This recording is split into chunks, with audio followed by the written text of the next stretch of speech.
រោងចក្រផលិតនិងដំឡើងតែចល័តទូអវកាសមួយក្នុងចំណោមរោងចក្រពីរធំក្នុងប្រទេសចិនគឺមានទីតាំងនៅក្នុងឆ្នេរមេឆ្នេរប្រាក់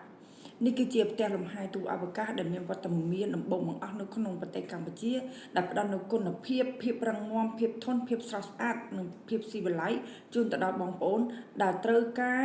ផ្ទះចល័តធ្វើជាផ្ទះលំហែឬមួយក៏ជា resort សម្រាប់ធ្វើអាជីវកម្មអាចទំនាក់ទំនងមកកាន់នេះខ្ញុំសម្រាប់ Telegram 018 186លើពីនេះទៅទៀតសម្រាប់បងដែលមានចំណាប់អារម្មណ៍មើលទីតាំងដីនៅក្នុងឆ្នេរមេឆ្នេរប្រាក់សម្រាប់ធ្វើជាផ្ទះលំហែទិញដី5x25ជាមួយនឹងផ្ទះលំហែមិនថាខ្នាតទូចឬមួយក៏ខ្នាតធំទេគឺយើងនឹងដំឡើងធ្វើជើងសសរជូន free នៅក្នុងទីតាំងឆ្នេរមេឆ្នេរប្រាក់តែម្ដងសម្រាប់តម្លៃដីពេលនេះបងមានតែ$5,000តែប៉ុណ្ណោះក៏អាចទិញដី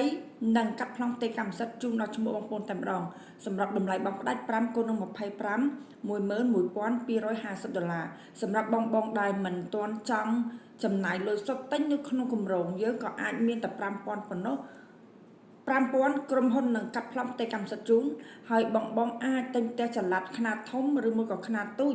ចាឬមួយក៏ប្រភេទផ្ទះ2ជាន់ដែលនៅខាងក្រោយនេះខ្ញុំនេះដាក់នៅទីតាំងដីគឺយើងនឹងfree ក្នុងការដំឡើងជូននៅក្នុងទីតាំងឆ្នេរមេឆ្នេរប្រាក់នេះសម្រាប់ព័ត៌មានបន្ថែមតំណតាមលេខទូរស័ព្ទ018 386សូមអរគុណសូមជម្រាបលា